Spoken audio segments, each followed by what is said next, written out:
சமீபத்தில தான் super singer senior 11 முடிஞ்சது அப்படின்றது நம்ம எல்லாருக்குமே தெரியும். அதில நிக்கில் அவர்கள் முதல் இடத்த பிடிச்சிருக்காரு. இதற்கு முன்னாடி சரண்ராஜ் அவர்கள் வருவாரு, நிக்கில் அவர்களுக்கு முன்னாடி அப்படின்னு எதிர்பார்க்கப்பட்டது. ஆனா, இப்போ சரண்ராஜ் அவர்கள் ரன்னர் அப் ஆகவும், நிக்கில் அவர்கள் வின்னராகவும் வந்திருக்காங்க. இதில நிறைய பேர் மக்கள் சொல்லியிருந்தாங்க, "நீங்க வின்னர் ஆவீங்க அப்படின்னு நாங்க எக்ஸ்பெக்ட் பண்ணோம்" அப்படின்னு.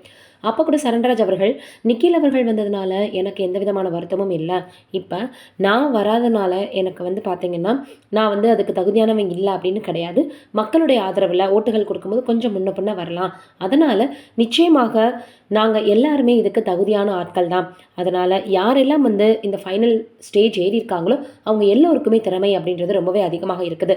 அதனால நீங்க அப்படி வந்திருக்கலாம், இப்படி வந்திருக்கலாம் அப்படின்னு தயவு செய்து சொல்லாதீங்க. எங்க எல்லாருக்குமே அதுக்கு பார்த்தீங்கன்னா, நிச்சயமாக தகுதி இருக்குது அப்படின்னு ரொம்பவே ஓப்பனாக சரண்ராஜ் சொல்லியிருந்தாரு. இந்த நிலையில மிஸ்கின் அவர்கள் சில விஷயங்கள பேசியிருக்காரு. என்னன்னா, எனக்கு நிக்கில் வின் பண்ணதுல எந்த விதமான வருத்தமும் கிடையாது. ரொம்ப சந்தோஷம். இன்னமுமே அவன் தன்னை நெறைய சேஞ்ச் பண்ணிட்டு நிச்சயமாக மக்கள என்டர்டெயின் பண்ணுறதுக்காகவும், வாழ்க்கையில அவனும் நிறைய முடிவுகள எடுத்து நல்ல நிலைமைக்கு வருவான் அப்படின்னு சொல்லி வாழ்த்துக்கள தெரிவிச்சிருக்காரு. அதோட சரண்ராஜ் அவர்கள் வருவாரு அப்படின்னு தான் எக்ஸ்பெக்ட் பண்ண மாதிரி சில இடங்கள்ல சொல்லியிருந்தாரு. நிறைய பேர் அதை எக்ஸ்பெக்ட்டும் பண்ணியிருந்தாங்க.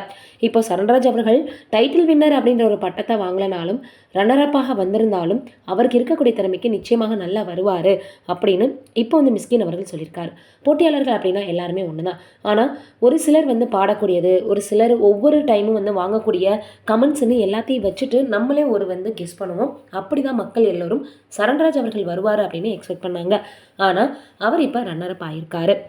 இருந்தாலும் அவருக்கு இல்லாத திறமைகளே கிடையாது அப்படின்றது எல்லாருக்குமே தெரியும். அதனால இப்ப தொடர்ந்து எல்லாருமே என்ன சொல்றாங்க அப்படின்னா, என்னதான் அவர் டைட்டில் வின்னர் அப்படின்ற ஒரு பட்டத்த, ஒரு பேர வாங்கலனா கூட நிச்சயமாக அவர் எவ்வளவு திறமையானவர் அப்படின்னு நம்மளுக்கு தெரியும் அப்படின்னு எல்லாரும் சொல்லி வந்துட்டு இருக்காங்க. அதனால இப்போ மிஸ்கின் அவர்கள் சொல்லியிருக்கக்கூடிய இந்த ஒரு விஷயம் சமூக வலைதளங்கள்ல ரொம்பவே வைரலாக பரவி வந்துட்டு இருக்கு. நீங்க என்ன நினைக்கிறீங்கன்னு கமெண்ட்ல சொல்லுங்க.